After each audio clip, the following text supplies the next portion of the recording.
Welcome to the 91 Untold Change Project. I'm Neil Almond, your host for this series of podcasts. Welcome to episode 5. Thank you for being with us. This episode, we're going to be talking to Rachel Higham, who's the Managing Director of IT at BT. We actually filmed it a few weeks ago at BT Centre in London. And why did we do that? Well, firstly, Rachel is probably one of the most inspirational leaders that I know. And I mean, that's the key. But if you look at the department she's managing, firstly, it has quite a lot of people working within it or for her direct reports and down. So she's really aware of what do we need in order to remain current in the world. I mean, obviously, she's at the cutting edge of things like AI and these sort of things. So is aware of what skills are going to be the ones that are going to carry us through in the future. She's also, because of the changing landscape within her department, within BT, is used to managing significant change projects that need to carry people from within the organization with that. And that's one of the big things that we talked about was how to achieve that. We also got into all sorts of conversations about social purpose that I wasn't quite expecting and was really excited by. So we thoroughly enjoyed filming the podcast, recording it, and we hope you enjoy it as much. I'll see you on the other side, but Mason, cue the intro. Welcome to the 91 Untold Change Project. The whole universe is in a state of entropy. If you can unlock that higher motivation, they'll be with you. How do you create an environment where people can find meaning at work? That can create the needed culture change. How does radical change happen? You know it's a good business. In terms of our evolution, we were not required to have a conscious understanding of complex systems. What creates great innovation in the social arena? It starts with you taking action. Have some real sense of control over our lives.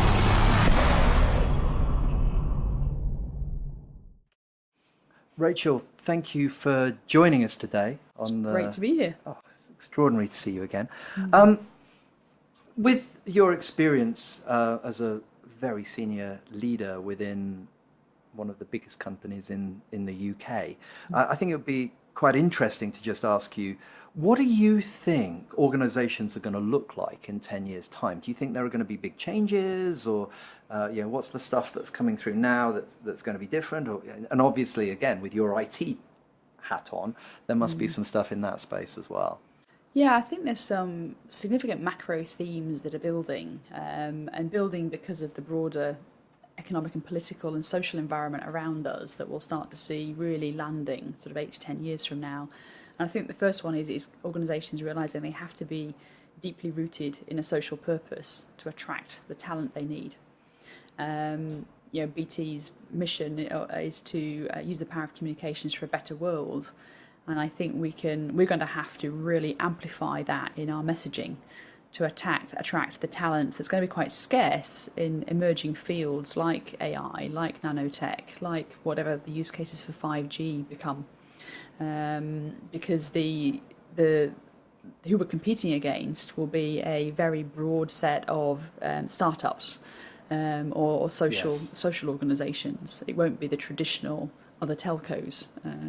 That's going to be an interesting shift. And how do you do that in terms of not just making it a tagline and really have it as a social purpose and not just a greenwash purpose? Yeah, to make it deeper, you have to fundamentally embed it in your product and service outcomes that your customers see and feel every day, and your other stakeholders recognise as well. So we've got an interesting stakeholder set in BT where we have the government as a customer, and a highly engaged regulator, as well as our shareholders and our corporate and residential customers, both here in the UK and internationally. So we've got quite a complex set of stakeholders to work with and respond to. So I think they all need to recognise that actually they're feeling and seeing and experiencing our products and services make a difference to their social outcomes and their needs as communities and society evolves over the next 10 years. Are we solving for the increasing aged population that's appearing? Are we helping young people and the disenfranchised acquire the digital skills they need to operate effectively in the new world and the digitised world? And we're not making sure we're not leaving people behind. Yes. And how do you differentiate that from just normal commercial pressures or something like that? Because I'm hearing something very subtle in this, that it would be very easy just to say it and go, oh, yeah, we're helping young people to do that. But it's like, well, they're your customers, well, they're coming through, we're selling to them. Yeah. What's different about that when it's for social purpose? I think it's an and. So I think you're still doing your normal commercial activities, but as you're doing that, you have to deeply embed those principles in the way you design, deliver, operate, and service those new products and services or outputs of your organisation, whatever they are. And an example is, the last 12 to 18 months, we have pivoted our focus for CSR activities, a volunteering activity we encourage every employee to undertake. From being just go and do whatever you like to do in your local community to actually let's really focus that in on helping young people acquire digital skills and get ready for the workplace of the future. And so the power of that is that we're suddenly pivoting 110,000 people to that singular purpose. And we're tracking that, but we're also setting up great ways for them to do that through. So they don't have to go and find the way they make that impact.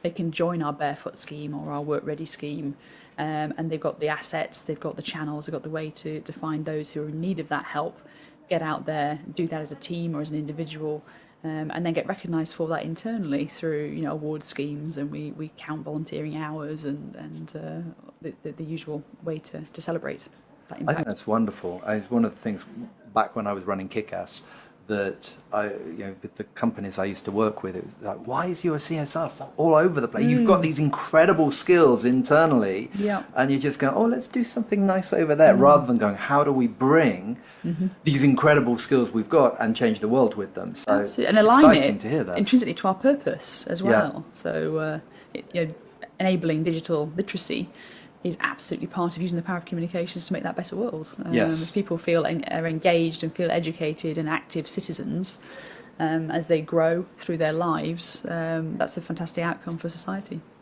And how do you get everyone on the same page? How do you not have a few passionate people like you? And I've worked with you enough to know that you can drive quite a few people around you towards something. But over such a huge organisation, how do you get leadership, for instance, to be reflecting that rather than just having it as a side bit? It's all about role modelling, and it's about over-communicating. So it's creating the absolute imperative and case for change, and telling a narrative that speaks not just to the mind but also to the heart. Yes. It's a amazing thing to go into a school and talk to a group of children and see little light bulbs go off about the possibilities of a career in technology. It's like, I didn't know that existed. That sounds incredible. I'm going to change the GCSE options I take or the A-level options I take. Or I'm really going to consider different careers in STEM, for example. So it's telling those stories of the difference we can make, making it a really personal-based narrative, and then having your leadership understand those stories, experience it themselves, and then be authentic role models that go out and be an advocate for that shift, and celebrating those that are doing it really well, and that I think inspires others to follow in their footsteps. Okay, so we've got this sense of real purpose that's starting to emerge as an important thing for the future. What else do you think will be different in 10 years' time within the work landscape? I think partnerships will be a strong theme. So the way we design and deliver the products and services of the future will be more through partnership than ever before. And we're starting to see that already in BT. So if you look at our TV and sport platforms, we don't create our own content for our TV platform. We have our BT Sport channel and we create content there. But the content we aggregate on that TV platform comes from multiple partners, Netflix, Apple, and some of the TV channels in the States like CBS, for example. We realise that we cannot possibly make the business case for becoming a Netflix or becoming an Amazon Prime or becoming a film or TV studio. But we can aggregate great experiences for our customers on the channels we have, through the touch points we already have with our existing customer base and our future customer base, and create a great experience nevertheless. So I think organisations will start as new ways of experiencing content and communications appear. then we're going to have to partner to deliver those. Nice, thank you. Iterative. Anything else? Anything else on that? You're just because you're in such a unique position, I think, with how things are likely to be different. Because I'm sure you've had quite a few interesting board meetings on this topic. Not asking you to give away any of the board papers or anything like that, but anything else? You've got partnerships. You've got this social purpose. Anything else that you think is going to be a sign of the future? I think the workforce of the future will have very different expectations of the place they work. And it links back to my first point around wanting to see a social purpose in the organisation they work for, and actually making conscious choices about who they give their time to. Yes, is going to be is part of the third element I'm talking about here. But I think it's broader than that as well. I think people will be more aware of the value of the skills and experience they have. And there'll be more onus on them as an individual to continue to grow and learn and evolve that skill set. yes. Historically, I think workforces have been quite passive and have waited for the organisation to say, well, we need you to acquire this skill, whether it's agile or DevOps or service design, and give them the content and the interventions to have them build those skills and then put them into practice. I think now we're going to see a trend where organisations will be expecting employees to manage their own skill acquisition. And they'll provide a broader range of ways to learn and acquire knowledge, but it will be much more self-driven by the employee. Okay. With a clear direction given by the organisation of, we think Agile is going to be really important to us, or we think AI is going to be really important to us, and then allowing employees to say, well, I'll sign up for that. I will, invest my time and my energy in making that shift. Which, as an educator, would make a very big difference to Huge people's difference. motivation. I mean, one of the things we find definitely is that people on our open programs who've actually put their hand in their pocket themselves are normally at least 3 times as motivated as the people Exactly. we do the same course to potentially within an organisation. So a lot of the work we have to do is around motivation before we can even begin. If that change is taking place, then I'm all for that. That's Absolutely. great. And I wonder if the new generation will take that a step further and think about, well, actually, I'm just going to be a broker of my Yes. skills. And I don't want to be tied to a single organisation for even 3 years, Yes. let alone a lifetime. I will bid my skills for the most interesting project I see in the marketplace. Yes. And it's down to us as organisations to say, this is the best project you can work on right now for your skill area, and almost have a PR campaign around that to attract them in. Interesting. And then I suppose from a IT perspective, how that communication of remote working and flexi working and portfolio working can actually take place and be effective. Yeah, because there's 2 trends happening at the moment. One is the trend I've just spoken about, but the counter trend to that is agile. Yes. Because to effectively work in an agile way requires a high level of co-location and presence. Yes. And so you've got these 2 competing forces, so it'd be interesting to see which wins out over the 10 years, and I don't want to place a bet right now. Probably end up with a sort of highly distributed, federated agile or something, or the compromise. Yes. But it's going to be an interesting set of tensions about whether organisations think they need to build the Uber headquarters, like Apple in Cupertino, or Yes. or whether they allow a more home working hub-based model where people can get together as and when they need to, but also disperse and be comfortable with that. Okay. So yeah. Interesting. Thank you. Now, I know from our previous conversations that you're leading an immense amount of change within the organisation at the moment. From this conversation now, I can see why.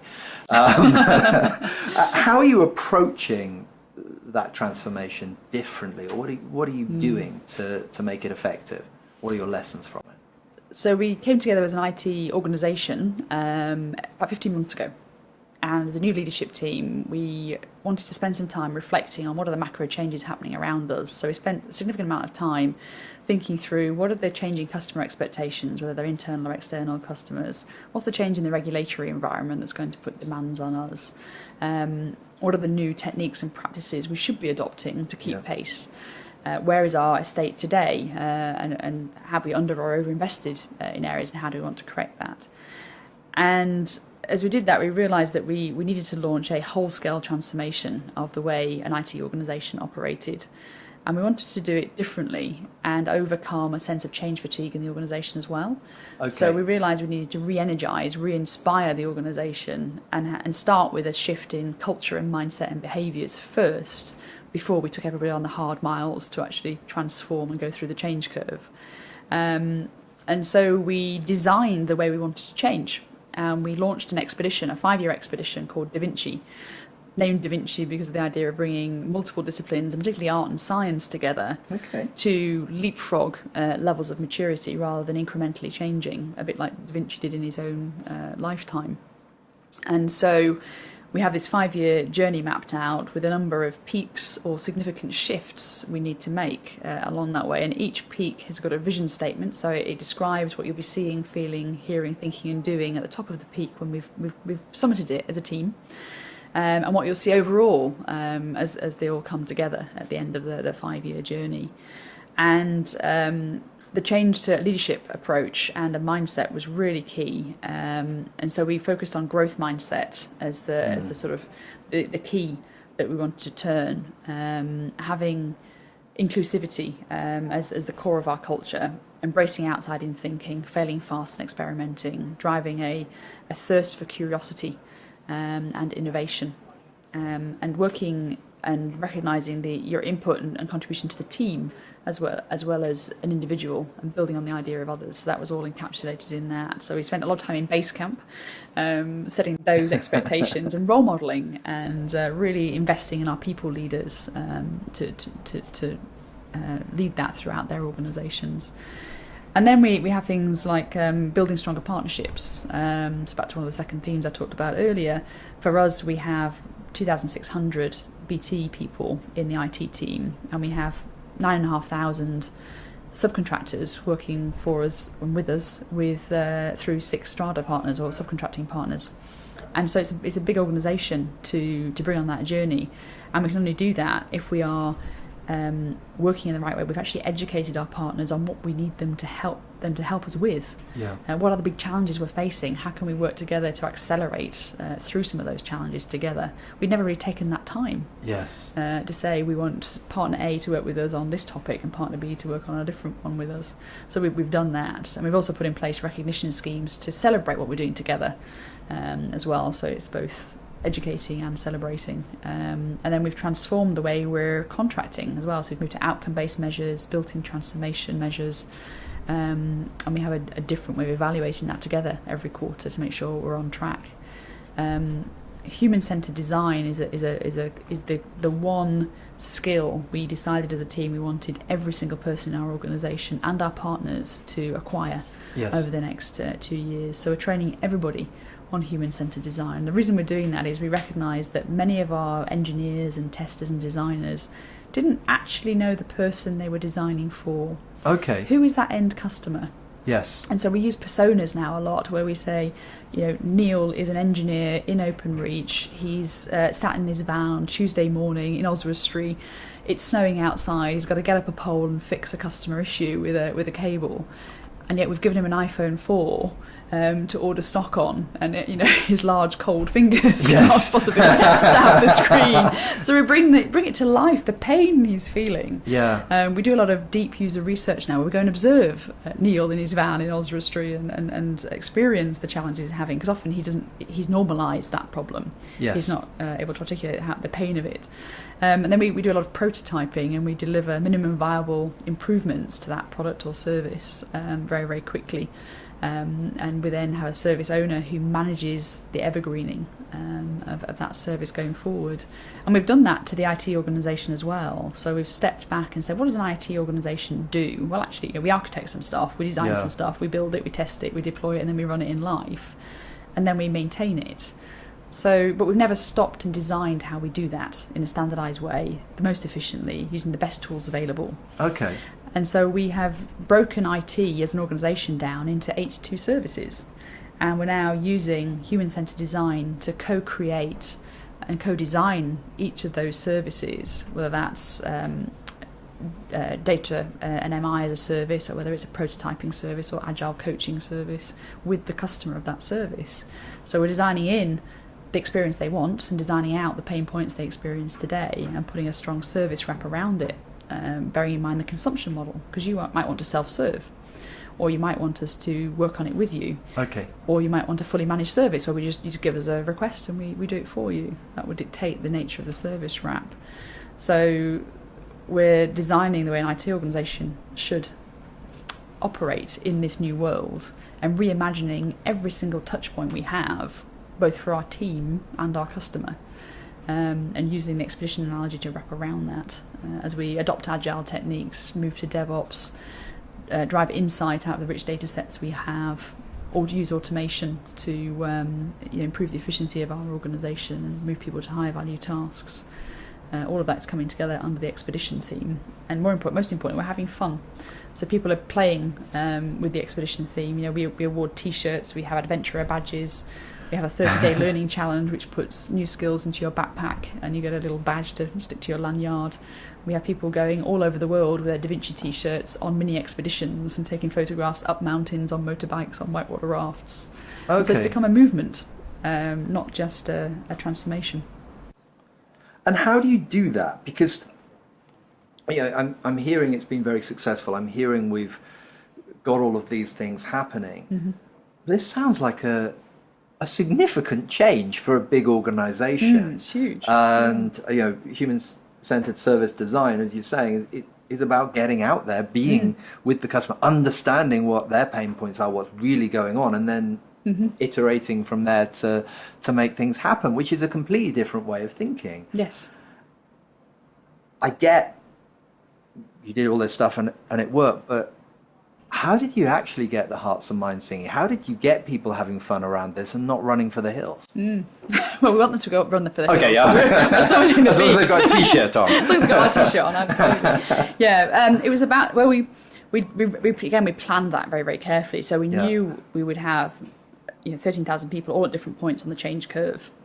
And we knew there would be some people who would instantly get it, welcome it with open arms and say, thank goodness this has arrived. Yeah. And there'd be others who would just say, do you know what, I've seen 7 of these before, they never stick, they never endure. Yeah. So we faced into that at the very beginning. We said, look, we know you're in a position of change fatigue. We know you've seen many, many initiatives.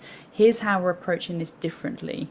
And we showed them through our very first launch event how unified we were as a leadership team. Okay. We all dressed up in different Explorer outfits. We all got on stage, dressed it up as a big base camp, and had some fun even in that launch. We deliberately chose new imagery, new vocabulary, a new tone of voice. It was very non-corporate, right. Old BT, if you like. It was very fresh, all in the Expedition analogy. And we were very playful in the way we set out the challenge ahead, the imperative for change, what the view from each peak would look like. And it started to resonate because nearly everybody in the room could say, I recognise that problem. I recognise that we need to fix that, but we've just never lent in and done that because we've always been too busy. Yes. But actually, if we make the time and we co-create with our customers, we can actually do this. And then we started to train people in the techniques at scale, and have them be involved in designing the future of how we operate. And that's then grown. So we started off with 6 design squads. We've now got 24 design squads running. Wow. And they're just designing the IT organisation services. What we've discovered is, by accident, after we've trained people in human-centred design, they love it so much they want to go out and deploy it straight away, and they're starting to use it in projects. So now when I go to our teams in India or Glasgow or Cardiff, they race over and say, look where I've been using human-centred design to design this chatbot, and look how different it is because of that. Wow. Because we've started with the human problem. It completely changed our approach or our understanding of what the human need was, and the outcome is therefore much different. We've even got people using it in Bangalore in their communities to solve waste management problems, and going into their primary schools and teaching human-centred design because they think it's so impactful and children should know about it too. as a way. So it's just grown and grown because it is fun. When you come into one of our DaVinci rooms, it's dressed as an expedition. There is music playing. There's plants and flowers in the room. There's healthy snacks everywhere. There's Lego. There's pipe cleaners. There's lots of tactile things that allow people to experiment and prototype and have fun as they're doing a huge amount of hard work. I mean, our boot camp that trains people up is a week-long experience, 8 a.m. till 6 p.m. It's exhausting, but that doesn't matter because the energy of the expedition is carries them along, and so it's just grown from there. Superb. And you're talking about playing, you're talking about fun, you're talking about pipe cleaners, and Lego. And Lego. Let's not, a quick plug for Lego. Other brick things are available. Sticker bricks are also viable. Yeah. You also talked about a thirst for curiosity and innovation. Two sort of questions occur there. How do you get people who've been sort of fairly rigid, I would imagine, some of the old BT people in terms of thinking, how do you get them to sort of look up and step into that curiosity and innovation? And I suppose the other part of that is often when people are trying that and doing new things, you get more mistakes. How do you deal with that as a leadership team? I think on the first point, how do you get them to look up, is actually to seed in, almost force in some outside-in thinking. And we've done that in a couple of ways. We've run events where we've brought in a lot of inspiring external speakers in, and some of our vendor partners in to show us the art of the possible. Not just from within telecoms, but actually from other industries. So I've only been in telecoms now for 5 years. Prior to that, I spent 22 years in financial services. So I've brought lots of examples in from financial services who are usually a little further ahead in adopting. They're a bit of an early adopter than telco are typically, to show them that art of the possible. And our vendor partners have brought us examples from pharmaceuticals and sport and media and even the building industry and advertising industry. So that just piqued the interest of, gosh, other industries are way ahead, but there is a journey to catch up and accelerate and be there too. And the second is we've done a lot more external hiring. Okay. So we've brought in a massive number, quite a small number of individuals who've experienced the shifts we're trying to make at scale in other industries and planted them in teams as almost chief Sherpas to sort of show the way and raise the level of energy and awareness of a particular area like AI or chatbots or robotics. And then the way we have ensured that there wasn't that sort of fear attached to it is by describing the journey we're going to go on to adopt a new area and how much better it's going to be when we get to that top of that peak and what it means for each role. So if you're a business analyst, what does adopting robotics mean to you? If you're working in one of our operation centres, what does it mean to you? And sometimes we've said, look, with robotics, there's a lot of media hype around the loss of jobs. Yes. The way we're going to approach it in BT is to think about it as augmenting our workforce, taking the robot out of the human, giving them a super suit to turn them into Iron Man, so they have superhero abilities, not to eliminate them. And that has settled that down. So facing into sometimes some of the urban myths around some of these technologies, actually acknowledging that and saying, well, this is how we're going to approach it differently to make sure that doesn't happen here, has been really helpful. That innovation piece. So I guess that comes into that comms for a better world. What is that better world? Is it better if all the jobs go? No. No.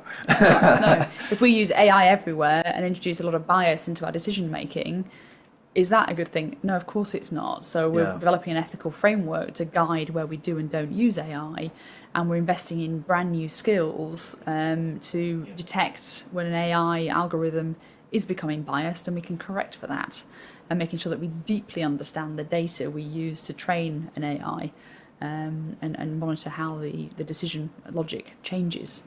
That's a whole different mindset to software engineering, where you used to code something and it sits there forever and it makes the same decision in perpetuity. Yes. Like a lot of managers. Indeed. And what about the mistakes? How do you deal with The mistakes? Yeah, and- we're making mistakes in two ways. I suppose we're doing a lot of transition, so we're moving work from one partner to another. We're reorganising and restructuring our teams, so teams' responsibilities are changing. And of course, you do drop things as you do that. You can't make an omelette without breaking eggs, as my grandma used to say. And you can't transform an organisation to this scale without a drop in quality or a drop in throughput. But I think as long as you engage your customer in the fact and the way you're approaching a transformation or a transition, and you explain the potential risks and how you've mitigated them as far as you can, but that there might be that drop in service or quality for a period of time, and then you share the learnings you're making as you're going to say, we've recognised that issue, this is what we're doing to correct it, and we'll never make it again, and here's how we know we won't. As long as you have that adult conversation, I think you can get through it. And of course, there are times when you get that phone call at 3 a.m, going, you've taken down the retail stores again, whatever it is, and it's not a nice position to be in when you've done that, and you feel incredibly responsible for that.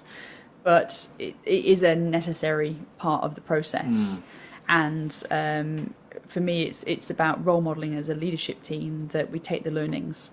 And we've taken very much the approach, a bit like a surgical team, where you review those mistakes, those fatal mistakes, and take the learnings out and make sure they're deeply embedded. And that, because we're using human-centered design as a practice, it's all about iteration. It's all about delivering that minimum viable version of what you think the solution might be. And we're celebrating where testing that early has fundamentally changed the approach we take. Okay. And saved us from making a humdinger of a mistake. And we've got a much better outcome from it. So for me, it's about being transparent about the fact you'll make mistakes. Yeah. It's facing into them when you do and taking the learnings from them. And then it's celebrating the learnings you have got and the failings you've made. Lovely. And I suppose, I'm not sure whether you found this, but my experience of stepping into the shoes of your customer to the degree that you're doing, often you spot some of the mistakes beforehand. It's like, oh my God, the one thing we must not do is take the retail stores out, because I now understand the impact that would make. Whereas IT departments in the past perhaps haven't always had or been renowned for that level of empathy.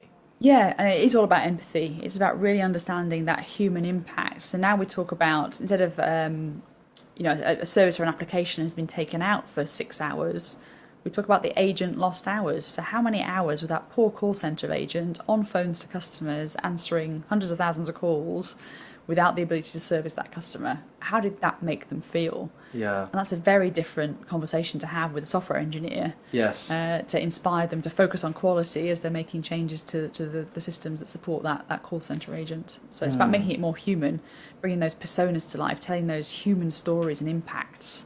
To change that behaviour and mindset in your IT organisation. Lovely. So what sort of qualities do you think a leader needs to have in order to lead change or manage change effectively? I think first and foremost empathy. Yeah. I think that understand that human element of the change, whether that's the team that you're using to deliver the change, who will also be going through their change curve. Yes. As well as the customers or the people who it ultimately affects. I think in this turbulent time, when there are so many unexpected things that affect your organisation that you have to respond to, resilience is really, really important. And within that, it's sort of holding your nerve. Yeah. That actually the transformation is worth it. And yes, you'll have some short-term bumps and some painful, frustrating conversations along that journey, but hold your nerve. If you're clear on what the vision will be at the top of that peak, you'll be convinced it's worth it, and you've got to provide the umbrella for your whole organisation in that respect. It's not just about your resilience, it's your whole organisation's resilience. And then I think it's about partnership and building relationships, because very few of the shifts we're making in DaVinci are just within the walls of IT. They rely on partnership and colleagues and a lot of goodwill and work from our dynamic infrastructure organisation that manages our data centres. from the service organisation that builds our TV applications that sit on top of our IT stacks. And it also relies on partnership of digital marketing and product teams in the business, as well as the companies we work with to deliver these solutions. So as a leader, being able to build relationships that are founded on trust, common understanding of the journey ahead and the role we're all playing, helps you, in times of those bumps, get through them without breaking the relationship. They become more elastic. Great. Yeah. Okay, thank you. And you talked about resilience a little bit there as well. Not necessarily in terms of a leader, but change is happening. It's constant. There's loads of stuff going on. And the pace is increasing all the time, isn't it? So, yes. And some people are getting a little bit overwhelmed by that.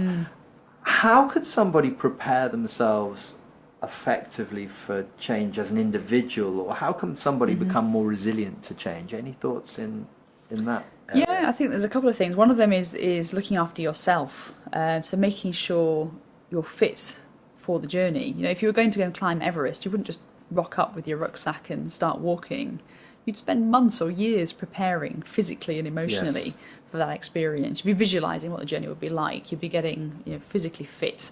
You'd be working in high altitude, low oxygen environments. You'd be carrying weight. You'd be building your muscles up, and you'd be working to build the team that's going to take you to get you up the mountain. It's the same with change and transformation. You have to get fit for change. So people always forget to sleep. Sleep, eat well, hydrate, build your support wrap around you, the combination of friends, family and colleagues who you can reach out to when you are stressed, who can help energise and recharge you, not sap your energy, but actually give you confidence that you're on the right path or give you advice. So it can be sponsors, mentors, coaches, people you meet at down the squash court or the pub, as well as the people you work with each day, and feeling brave enough to reach out when you need for help from that support group. We can't. None of us can move at this pace with this level of change on our own. It is a team sport now. Yes. In terms of technology and driving change, and then you can learn about the sort of science of resilience and change as well. So understanding what the change curve actually is and the well-researched psychology behind that describes the states a person goes through as they are made aware of a change, start to understand it, start to rationalise their own context and what impact it's going to have on them, and then actually start to implement the change and then look back and celebrate it. There's science and research behind that you can explore, so you can deeply understand what people are going through emotionally and physically as they're at different points on that change curve. And then being curious enough to ask the right questions and recognise where people are at a point in time. Having that pastoral role to check in and course correct if you need to adjust how much information you're giving them, what support you're giving them, what recognition you're giving them along that journey. Great. And thinking with all of this change, making all of these, as you say, there's so many things are in movement at the moment. Almost putting a futurologist hat on, what if somebody's thinking about how do I prep myself for the future? How do I start to think about some of those things you mentioned and getting ready for some of these changes? What careers or sectors or organizations or whatever do you think are going to be obsolete in the next few years, or how do you think things are going to shift? And your team are probably making some of them obsolete, but there we go. Sorry about that. No, some of them it's very good. Yeah, it's an interesting question. I don't know if we'll see obsolescence necessarily. I think the way we consume things is going to change much more. I think we're going to see a lot more move to digital channels, and the digital channel of choice of the customer, not the one we're forcing them to use right now because it's convenient for us as organisations. Yes. It'll be whatever is your channel of choice. You'll be able to interact with the company you want to in the way you want to at the time you want to on the device you want to, or even no device at all, just sort of clicking in the air or whatever that new interface will be. And I think in terms of what's coming, I think it was going to see a trend towards hyper-personalization. So it will feel like we deeply know who you are and all your interactions with us and your needs of us, and we're responding to that quickly in the way you want. That will become the norm. Yeah. And that's a really high bar of expectation to meet. So I think as people in an organisation, as leaders, you've got to realise that is the way we're going. Yeah. And so acquiring skills like human-centred design, like service design, adopting agile and DevOps techniques, which allow you to just respond faster to an inevitable pace of change, are absolutely key to building that resilience, building that elasticity, and recognising that instead of reviewing that every 1 to 2 to 3 to 4 years, it's now 1 to 2 to 3 to 4 months. Yes. You need to be constantly checking in. Do I have the right skills in the right place? Am I thinking far enough ahead I'm going to have to take bets on what new skills I'm going to have to build. We were talking about it yesterday in terms of our strategic resource planning here. 3 years ago, I should really have been able to bet that chatbots would become a big thing and build out a team ahead of that and take that bet. And I might have got it wrong. Chatbots may not have become what they are today, and the increasing use of them. But actually, I need to be confident enough to say, I will invest, I will build out that team of 20 who can be my centre of excellence and build chatbot solutions, 2 to 3 years from now. Yes. How do I grow into that? Rather than arriving at the day when the first request comes in and I have to then respond slower than my customer would like. Okay. And that I get how one can do that with the resources of BT. Challenging as it might be, even it's still not easy. How do you think, if you were leading a smaller organisation or a startup or had slightly less resource, how do you think you could get out ahead? Or are there advantages at play in that? I think there's pros and cons of being in a smaller organisation. You don't have the scale of specialism in any group of people. So I think you need to grow what I call T-shaped people who have 1 or 2 deep specialisms, but also have been developed to have generalist skills. So in technology, they might have be great Java and .NET developers, but they should also be great Scrum Masters, product owners, project managers, and UX designers. Yes. So that's the sort of T-shape acquisition of skills I think we're going to start seeing over the next few years, because you're going to have core capabilities around being able to manage change, being able to communicate well, being able to deeply understand needs and come up with solutions and problem solve. But the actual technology you respond to that in is going to be moving so fast. You just got to be good at acquiring the next coding language or the next tool chain or the next methodology or best practice. So that growth mindset I talked about earlier is really key. Fostering that, growing that up in our education system, making people realise that they can't just do a set of exams and then they're done learning. It's an everyday thing. Yes. And you're going to have to drive it yourself, by the way. which is quite a big change from what we have at the moment. Yeah. So, how should we change education? I think industry can play a really big role. I think, given the scale of our education system, it's always going to move at quite a slow pace. But I think industry, by engaging with schools and with universities to inject extra content, extra experiences in, is a way forward. And working more closely with the government and with the Department of Education to help them think through what does the future world of work need of our new next generation of workers? What new skills do we need in that don't fit the standard curriculum, but are actually more about managing change, about resilience, about EQ? They're not traditional school topics today, but we're going to need those in volume. In many ways, they're the sort of the softer things as they've been talked about in the past, which are like a nice have. Yeah, they're must-haves for me now. They are becoming the hard thing, the hard skills, the deep technical and behavioural competencies we now need. Yes. We need to get rid of that word soft. It's not doing us any favours, because it's almost like you can have them if you like on top of your core technical skills, but actually we need to flip that around now. That's going to be more important than and the depth of technology skills, because a lot of that technology will be automated. Yes. We're automating writing code now, which changes the needs of a software developer.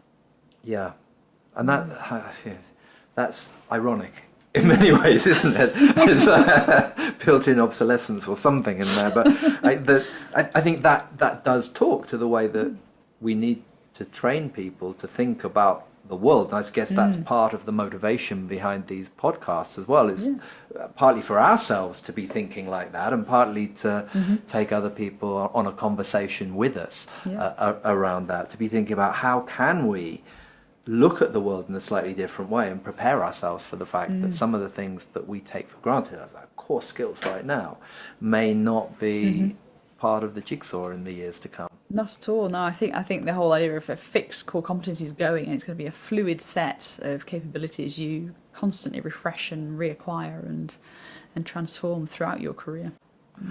With that in mind, we talked. You mentioned artificial intelligence in passing as we went.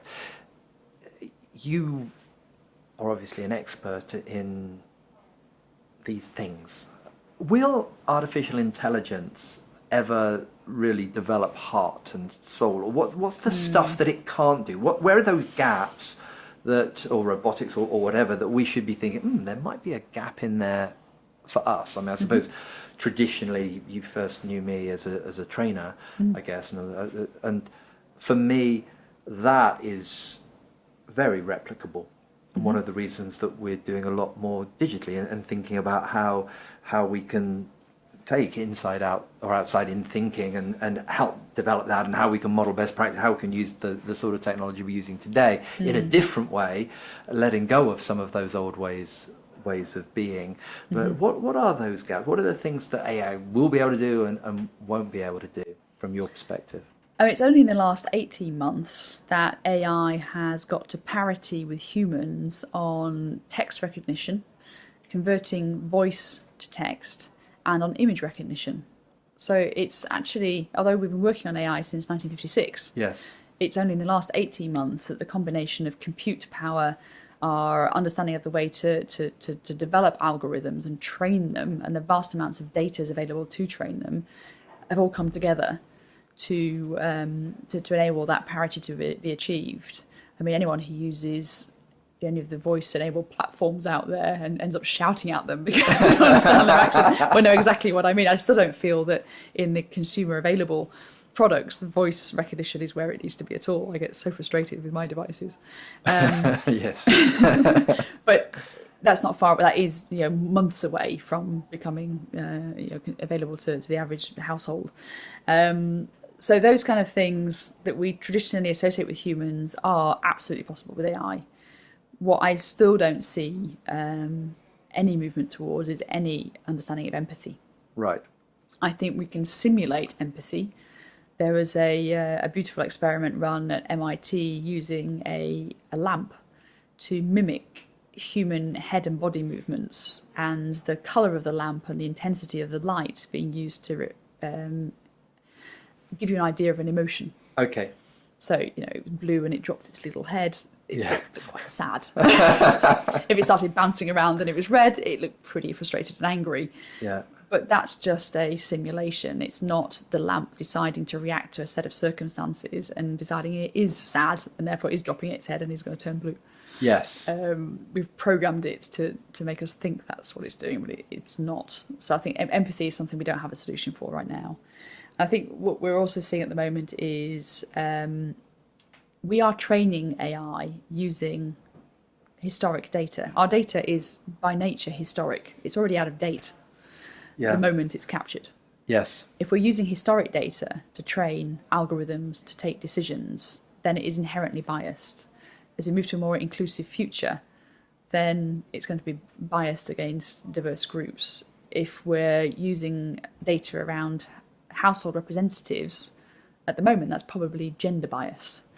If we're using data about the adoption of more modern services, that could be aged bias.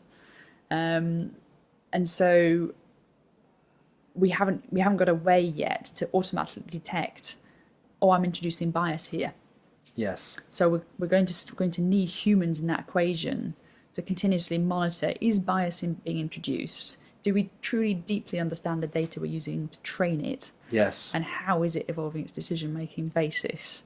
And how do we course correct for that? Lots of research going on about how to detect bias, but actually to fix bias, I think, will still require humans for quite some time. I think we will solve for it, but I think it's 10, 15 years away. But I think empathy is the biggest gap I see.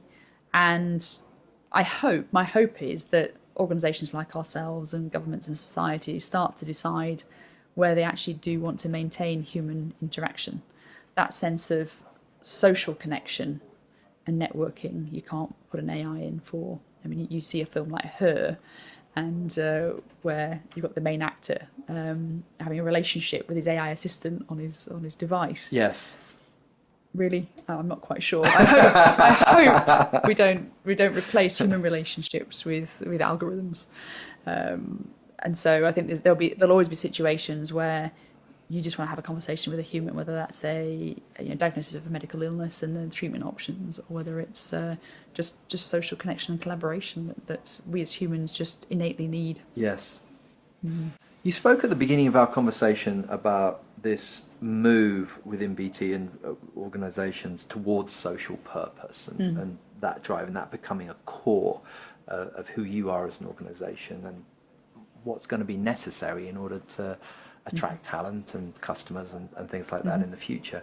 With that in mind, we spoke to Giles Gibbons recently, and one of the things that he was saying was he believes that there's going to be less difference between charity and business in the years to come, and in fact maybe you don't need both names and it is just one pot in the future. What are your thoughts in that area, or the way the sort of social and commercial drivers will either come together or diverge?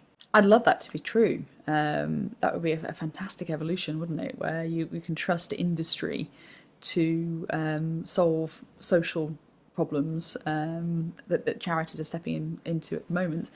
I think we're a long way away from that. But I could see how we could get there, actually. Yes. Or we could see partnerships between a sort of social enterprise or a charity with an organisation, that being a long enduring partnership that's strategic for both of them and part of their core purpose. But I think there are a few barriers to that at the moment, not least of which is the need to create profit for shareholders. Yes. I think where you get purpose aligning, that will be possible. But it's unusual at the moment for a charity's purpose and a corporate organisation's purpose to be fully aligned. Yes. Right now. Okay. Yeah. I'd love it to be true. Well, I agree, and I think there are opportunities. Start that organisation. We'll do it together. Okay. So we first met through BT Tech Women, and sort of I'd love to, just before we finish talking, touch on that shortly, because I think it is an incredible change project in its own right. And there've been moves over the last few years around sexual equality, gender, gay rights, whatever. What do you think's created that, and how do you think that things are? How did that change happen? We've had the gay marriage vote in Ireland, for instance, and the BBC making big changes. Some of which I think are great, some of which I question. Feel a bit forced, don't they? I'm not necessarily saying it's all perfect, but how do you think those changes happen? And maybe mention a little bit about BT Tech Women, because I think it's such a great example of incredible success. I do wonder if social media has driven it, and the sort of evolution of communications and collaboration across the globe, because I think it's when a country, a group, a religion, a sexuality realises that they're being treated differently where they are to other places in the world, that creates a cause for action to change their local situation. And that the sharing of ideas, the sharing of needs the sharing of ways to affect change can happen instantly now, rather than having to get on a boat and sit in a post bag for 10 weeks as it crosses, Yes. crosses to Australia or whatever. So I do wonder if that has what sparked it, and underpinning it is the almost global rail against government, against institution that's happened as well, and there's seen the Trump era and Brexit and the Arab Spring was one of the earlier ones. So I think that's what I would use to say that's the spark of why we've seen all these movements. And the gender one has had probably the biggest share of that discussion and debate globally in all forms of media, certainly in the last 12 to 18 months, I would say. And I think that's a combination of injustice, sort of the whole sexual harassment debate, the gender power disparity from every aspect of society. And we focused our tech women. We actually developed our tech women program because we realised that we didn't have an organisation that was retaining our female talent. We were losing more female talent than we were acquiring. We weren't seeing women develop up our organisation in the same proportion as their male colleagues. And it all started with an executive, Clive Selley, who was CTIO at the time, but is now CEO of OpenReach, asking, well, why is that happening? Go and figure that out, understand it. And so we went to the data. Yes. And we, first of all, proved out that was actually happening. And it was happening at higher volumes than we even suspected. And then it's about having individual conversations with the women to say, why do you not feel you can go for that promotion? You can move up the organisation or rotate around it. Why do you feel you have to leave to take the next step in your career? And what they told us was that they didn't feel they had the skills and experience for the role descriptions as they were described. They felt it was a boys' club. People were appointing people like them, and as the majority of male managers and leaders were appointing people in their ilk, it was generally men that they'd worked with. And so we designed a year-long development program to solve for the problems the women were telling us they had. And a lot of it was rooted in confidence. So we've addressed confidence, impact, gravitas, power, politics and networking, personal brand, commercial awareness, strategy, managing and leading change, and innovation as the key topics they told us they wanted help with. And we've now had 1,500 women go through the program. Incredible. 970 of those are this year's program, and we're now running an in-person program in the UK in 8 locations and 2 in India. And we've eliminated attrition from that population, which is extraordinary. Yeah, I think you say that very quickly, but I think that's really worth. Yeah, we have stopped women leaving our organisation once we invest in them in that way. Yes. And we've also seen 68% of the alumni to date last year had gone to get bigger, better roles in the organisation, so they're starting to progress. Yes. But what's been incredible and almost like an unexpected side effect is the network those 1,500 women now have. They wear their Tech Women badge with pride. They are an incredibly active alumni. They get teams together to join our innovation competition, the Challenge Cup. Yeah. They're solving business problems together. They're networking across the organisation to support each other, writing CVs and going for interviews and being given the courage to just go for it. And they're also going out into the wider world now, sharing the blueprint for tech women that we'd love other organisations, including our customers, to adopt, because we know it works. Yeah. But also going into schools to inspire young children to take on STEM subjects, helping recruit our grads and apprentices and showing them relevant female role models can have great careers here, so you can too. Yeah. And we've even got 3 women as spokespeople for the BBC when they talk about technology. So we're changing the face of technology on TV, which is fabulous. We've won 3 external awards. So we've benchmarked ourselves and shown that we're doing something different, we're having a bigger impact, and now we're just generously sharing that out to whoever wants to know about it. We'd love them to replicate it, because it's only having an ecosystem response as all doing this, we can build the pipeline, and then we can fight over who gets the talent. But let's get the women in STEM first, then we'll arm wrestle. Yeah. Well, I think it's incredible, and I'm very proud to have... You're a huge part of it at the beginning, helping us design it and deliver it. Yeah. No, it's an absolute privilege to be part of it, and also to be working with a team that genuinely want the change. And right at the beginning, we were talking about this move towards social purpose. And for me, I was cheekily asking about, well, how do you actually do it? How do you make this not greenwashing and all of that sort of stuff? I think Tech Women is a great example of how you do that. Yeah, it's of how you investing do something meaningfully. very real. Yeah, Yes. we've put some meaningful budget behind it. We've got all of the managing directors who are women, which is 18 of us, involved in delivering the programme. We've brought in great partners like yourselves and other companies to help create fresh, world-class content.